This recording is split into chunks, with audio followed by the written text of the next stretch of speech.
r/ask Reddit. What do you think is the most interesting psychology phenomenon? I'm amazed at the number of people who freeze in a disastrous situation like a sinking ship. People who survive tragedies like that always report that there's not nearly the amount of panic and confusion that you'd expect. A lot of people freeze in place and simply can't move, even as the water is rising around them. Families have been split up in situations like this, where 2 of them can move, but the other 3 can't. Yep, the freeze reaction doesn't get the attention it deserves, and it's something that's actually really important for us to understand. Freezing is part of the same process that triggers the fight-flight response, and usually occurs when people can't do anything to actively exit or combat what's causing them stress. Freezing is a really old response evolutionarily speaking, and is something of a last-ditch way the body tries to save itself. As a result, people tend to go into fight-flight first, and then eventually freeze if they still can't control the stress they're experiencing.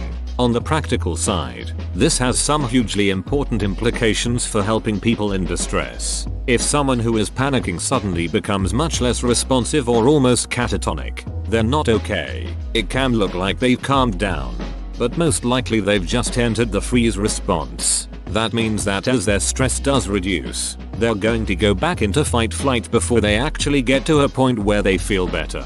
And we have to be ready for that. On a more mundane note, in our personal life we also need to look for evidence of freeze in response to daily stressors. If you're super anxious about work, and then start feeling less anxiety, but also tired, zoned out, you may be entering freeze. People mistake this for merely being worn out, when in reality their body is struggling to manage chronic stress. Okay, I'm at work now waiting for lunch and this happens to me. How do I respond, combat this? We tend to hate people that have the same flaws and make the same mistakes as we do. When I drive I hate cyclists. When I'm on my bike I hate drivers. I hate both all the time. How I can have a surprise in my dream, like something will happen and I'll be confused about it, then someone will explain it by giving new information, and then it makes sense. But all of this is created by my own brain while I'm dreaming. How can I reveal new information to myself to explain something? This also fascinates me. My brain has created things in my dreams that baffles me to this day. But isn't my brain supposed to be me? So where are these creations coming from? I have a roommate that never really opens their door and I've only caught the briefest of glances into their room as he exits it. So I had no real idea what their room looked like. One night though I had a dream and my mind decided to stitch all these memory fragments together and recreated his room in my dream. Then when a couple days later I actually stepped into his room for the first time to check something out for him, it felt like I'd been there before and my brain made a pretty accurate full representation. It felt crazy. False memories. How you can implant false memories in someone over time, and they believe they are real and their reactions are based on their own reality. Edit. Thank you guys for all the amazing responses. I know the Mandela effect, but I wanted to bring up that this happens on an individual level too, not just groups of people. Also, I have not seen the movie Inceptions. I don't watch a lot of movies and don't have Netflix, Hulu, or things like that, or a TV. Edit 2.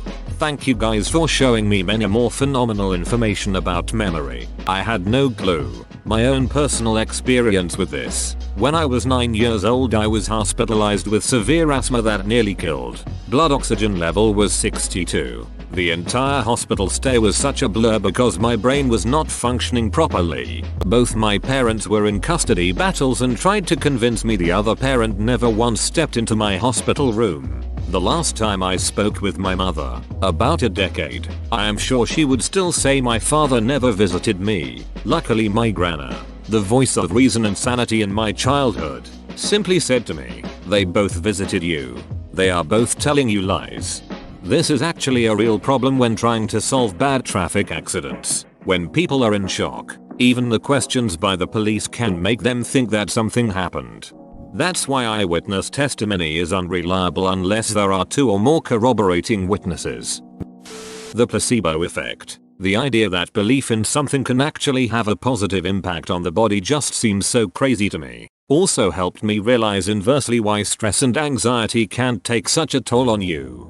Funny enough, placebo also works when you know it's placebo. Somehow, deep down, there is something in you that wants to believe despite all reasonable arguments against it. Also, nocebo is a thing. When you expect something to harm you, it will. It makes a lot of treatments complicated. On one hand, you want the patient aware of the side effects. On the other, you don't want them to generate them by the nocebo effect. Also, nocebo is a thing. When you expect something to harm you, it will. Parenting 101. If you don't freak out about it, your toddler is indestructible. If you get yourself to be really happy and excited to see other people, they will react the same to you. It doesn't always happen the first time, but it will definitely happen next time. Time and again, this has always worked fine for me. How do you do that? Just act like a dog. Dogs are always excited to see people. Dreaming. Even though everyone does it, it's amazing that our minds create virtual realities for us nightly. If you can lucid dream, it can be more entertaining than any game technology has invented. Why do our brains create nightmares, though? It seems so masochistic for your own mind to create nightmarish scenarios that would never happen in real life, or simply relive bad memories over and over. This has always baffled me. Normally our biology avoids pain at all costs, but the brain seems to obsess over it while we dream. I wonder if it is our brain's way of processing how we deal with scary situations. I've heard that dreams help us process predicaments and emotions, so I wonder if nightmares are a way we work through threats and stress. Playing. When two animals play with each other, they both communicate aggression.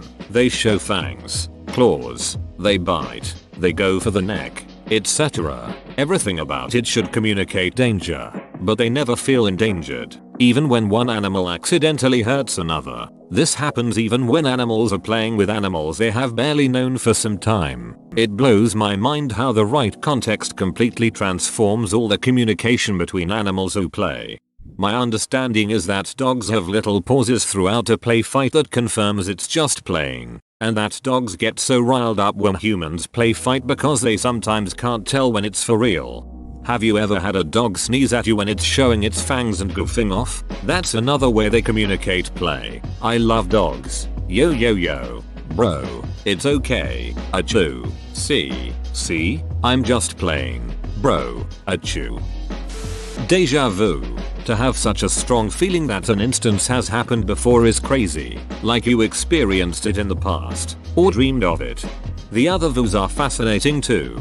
Presque vu is when something is on the tip of your tongue but you can't remember it. Jamais vu is when something familiar seems unfamiliar. Open bracket. It's the opposite of deja vu. Don't forget dormez vu. When you think Brother John is sleeping, but he is not. Denial. The many answers to evade the truth are very creative. Nut up. Edit. Okay. Row. Open bracket. I'm crying. You guys OMG. Denial is rooted in perception of threat. If you manage to convey the same words in a way that doesn't make it as a threat, you'll shave off most of it. Prospect theory. The idea that people perceive gain and loss unequally, where a loss has about twice as much impact on a person as a gain of same amount. People will take unnecessary risks to avoid loss. Like why I didn't cash in all my crypto at 20k. How laughter affects people. Laughter is basically the yin to stress's yang, which inspires me to make people laugh when I can. As I don't know what they're going through, laughter increases things like dopamine, and can even help soothe physical pain sometimes. Even smiling, lifting the corners of your mouth, alone has positive effects on you, even if you force it. Man, the human brain is a weird and ducked up thing. It's like millions of years of spaghetti code in there. Dissociative disorder. So dissociative disorder is a mental disorder that involves experiencing a disconnection and lack of continuity between thoughts, memories, surroundings, actions and identity. People with dissociative disorders escape reality in ways that are involuntary and unhealthy and cause problems with functioning in everyday life. I don't have a dissociative disorder, so to say, but the scariest symptom of my severe anxiety is dissociating. The world does not look as real. The sunlight on the earth looks superficial. Sounds are a little quieter or much louder. Houses and trees look a little different. Like it's a hyper-realistic rendering of the world that's almost spot on but not exactly. I feel like I'm dreaming and become completely numb emotionally. I'm just there, separated from everything and feel like I'm not real. I could stare straight ahead for hours in this state and not think of a single thing. It's awful and I would trade that mental response for a panic attack any day. Edit. This blew up. Thanks for the gold. Kind stranger. Holy shit, you described this perfectly. I always tried explaining as like I'm watching through a film layered over the world, or it's like I'm watching my life on a TV. I can't actually perceive what's going on and don't feel like I'm actually present and able to enjoy anything. But it's like I actually visualize things differently. Like I don't process what I see. I just sort of move around in space. The amount that the words we use and think in changes how we act. People who speak Spanish are less likely to blame someone for dropping something, because the language is the thing was dropped rather than you dropped the thing. Australian Aborigines have no words for left, right, etc. Instead they use north, east, south, and west. As a result, they almost always know what direction they are facing, even inside buildings with no exterior view. Deaf children in Africa using a made-up sign language had not developed signs for describing positioning. Under, over, to the right of, etc. And when tested, they could not find a hidden object, even when they watched it be hidden. They couldn't tell themselves in their own minds where to look for it, and so they couldn't find it. Very interesting. The African kid thing blows my mind. It's interesting that your spoken language is also your brain's language. One of the scariest things about the book 1984 is the realization that controlling language can control thoughts. If you take away words that help people visualize things you don't want them to know, those ideas fade from possibility. Why do people have favorites? Like a favorite color or a favorite flower? Or a favorite child? Damn it, Mom. What did I do to you? You know, this is actually a really interesting question. For me it is the unconscious mind and the fact that it accounts for the majority of our cognitive activity. I think it's interesting how we can simultaneously both know and not know things. It is also interesting, and perhaps even frightening, that we are not running the show to the extent that we think we are, at least not consciously. I like catching my unconscious mind making decisions for me. The one that I've catch the most is actually when to get up out of bed. You would think that is a decision that your conscious mind makes, but if you think about it soon after sitting up you'll realize you just kinda did it without actually deciding to get up. It's weird. I can't relate to this. Every morning is a struggle for me. Okay, get up on the count of 3. 1, 2, 3. If I let subconscious brain work that out, we'd go back to bed. If you're talking to someone intently and you hand them something, more often than not they'll take it. Doesn't matter if it's a book, a pen or an orange. No idea what the phenomenon is called or if it's even psychological, but it's made for some great pranks. In the same vein, you can look straight up towards the sky in a public location, and everyone else around you will look up, too. Similar results if you start screaming on a flight. When Japanese tourists go to Paris, see how not romantic it is, and have crippling panic attacks. I'm surprised to learn the Paris syndrome is apparently a real thing. Who would have thought? Similarly, there's the Jerusalem syndrome where people go insane thinking they are a new religious figure or just go absolutely crazy for the city and about their religion and run off from their family and tourist groups to worship on their own. The bystander effect. Everyone thinks they would help if something happens, but the effect says that the more people there are, the less someone is going to help. I experienced this today on my commute. I started to get really dizzy, lightheaded and get tunnel vision. I was too out of it to ask for help, and everyone was just ignoring me, until this one little old lady bullied someone into giving me their seat. All of a sudden I was surrounded by help. Someone was fanning me, another person gave me tissues, etc. I'm so incredibly grateful for that woman who stopped to ask if I was alright. I am glad. The old lady was there for you and everything ended good. That's why it's important that people know about the effect. If you're ever in a situation like this again and no one is helping you, you should talk to one person directly, like, hey you, man in the blue shirt, help me. The gambler's fallacy, specifically, how the same series of events can lead to two different conclusions. Assume you have a perfectly fair coin.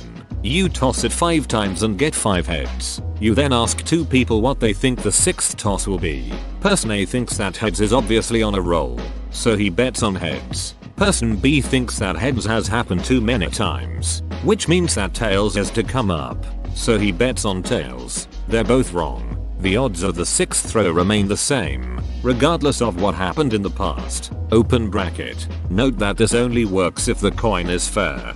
Sunk cost fallacy as well, where you have devoted so much time resources into something to where it makes it harder to just let go. For example, a long-term relationship you know is doomed. You're more likely to try and hang on to it due to all of the work you put in and the fear of losing all that progress. Reddit screws this one up all the time though. The more technical definition is that you shouldn't consider costs already incurred when making a decision. Only consider potential future costs and benefits. The part I see people screw up a lot is that in many situations those past costs mean lower future costs, so the alternative with the sunk costs is still better. Locus of control.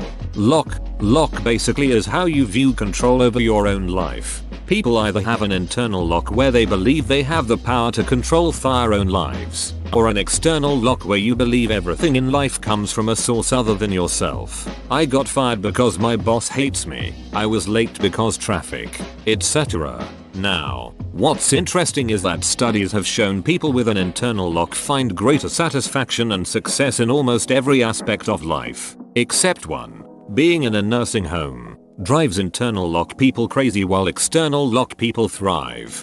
While the nursing home bit is very fascinating, my grandmother did surprisingly well in a nursing home, and I think this probably explains why. I know for a fact I would hate living in one.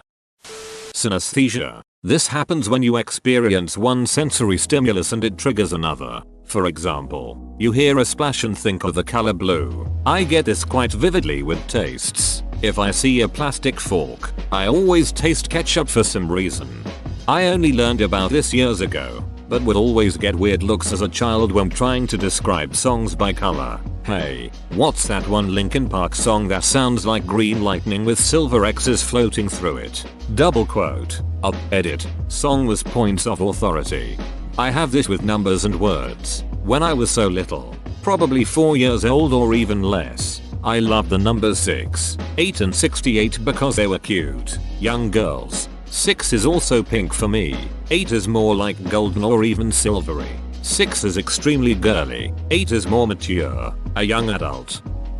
The Monkisphere. Simply put, how your brain has evolved to have an upper limit on the number of people you can conceptualize as people, after which they just become people, and are then clumped into groups, the perception of which can be warped drastically by hearsay, the media, your own bias, etc., which goes a very long way to explain why many things in human society are the way they are.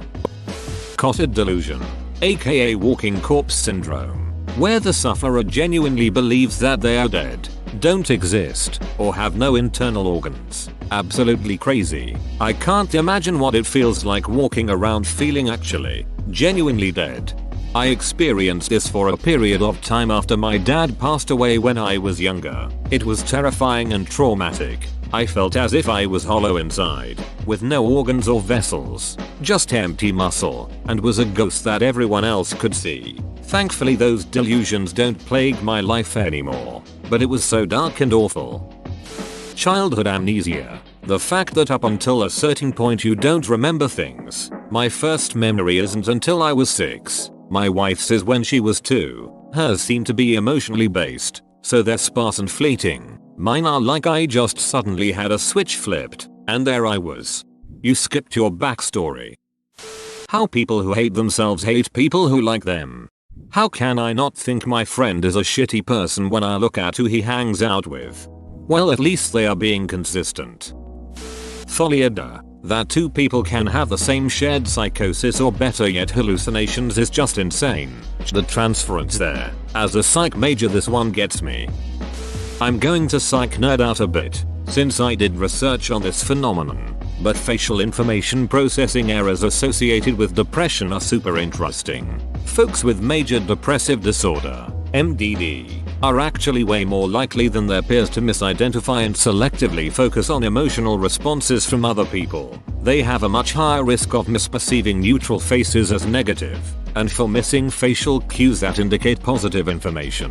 At the same time, folks with MDD are also much better at noticing negative facial emotion indicators. Similarly, people with anxiety disorders tend to be much more likely to see neutral faces as angry. I find it really interesting because it shows how a mood disorder like depression is way more complex than we sometimes give it credit for. Information processing problems can be triggered by, and in turn reinforce, someone's depression. If we focus just on mood as our metric for what constitutes recovery, we miss some really interesting and potentially useful ways to provide treatment. Cognitive dissonance. If our actions don't match up with our opinions, beliefs, wishes, etc., something will give and either our actions will change or our mindset will. Doesn't sound very interesting until you use this to hack your life in a sense. Ever heard of the law of attraction? It's kind of like this. The law of attraction claims that if you want something, just pretend like you already have it. Envision that you have it and you live it. Want to lose weight? Envision you at your ideal weight every night. Sounds like complete BS, and in a sense it is. But it applies to cognitive dissonance, and if you play your cards right it works. For me, I was a very shy person. I wanted to become talkative and get friends and guys. So, I would tell myself, I'm not shy. People love me. I have tons of friends. My beliefs did not match up with my actions. I wouldn't talk to people. But eventually something gave and I started to act in accordance to my beliefs. Either you will give up on pretending or you will become how you believe yourself to be. Something to think about. Law of attraction isn't a proven thing, but cognitive dissonance is. The effect of a person's environment, expectations and upbringing on schizophrenia. Specifically schizophrenics that hear voices hallucinate. In a lot of societies, these voices are usually aggressive, dark, cruel, or they simply torture the one experiencing them, calling names and undermining them. In others, usually more spiritual societies, the voices are calm, benevolent and actively trying to help the listener. It is thought that this is the result from how those societies see the schizophrenic. In most, it's seen as a horrible mental disease. In popular culture and media, even dangerous. This stigma gives the person involved a negative view of their mental condition and causes them to internally demonize it. And exactly that creates the evil voices. They believe it is negative, so it becomes more negative. After all, the voices are a figment of their own imagination. In some cultures, schizophrenics aren't labeled that, but are seen as shamans or priests, or a gifted person with a strong spiritual connection.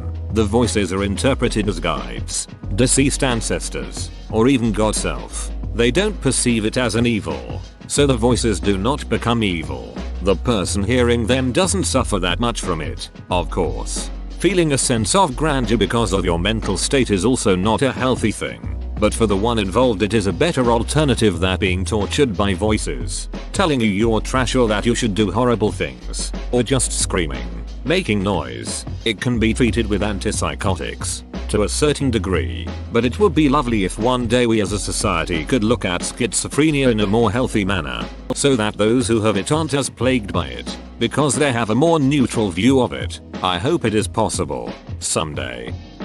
Mass hysteria. The fact that our brains can cause us to have symptoms of something serious just because of rumors and fear is pretty crazy. Near where I live, they put up a bunch of windmills to generate power. Someone read that the motion of the windmills can give people headaches in rare cases. As the information circulated, suddenly people started developing severe headaches. After a while, people forgot they were supposed to be getting headaches from the windmills and the headaches slowly vanished.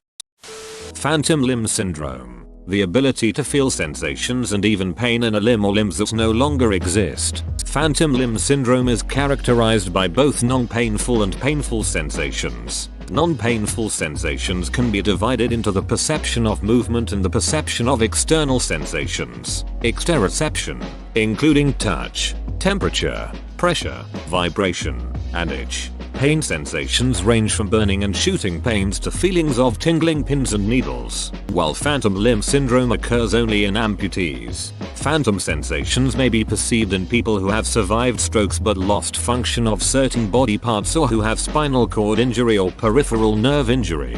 Phantom limb syndrome was first described in 1552 by French surgeon Ambroise Paré, who operated on wounded soldiers and wrote about patients who complained of pain in amputated limbs. The same syndrome was later observed and noted by French scientist, mathematician, and philosopher René Descartes, German physician Aaron Lamos, Scottish anatomist Sir Charles Bell, and American physician Silas Weir Mitchell, who tended to wounded soldiers in Philadelphia during the American Civil War. Scottish physician William Porterfield wrote a first-hand account of phantom limb syndrome in the 18th century, following the amputation of one of his legs. He was the first person to consider sensory perception as the underlying phenomenon of the syndrome. Whoa, you made it to the end? You're a ducking beast. I'll cut you a deal. Smash like and subscribe for more curated content, bruh. It's free and that's a great price.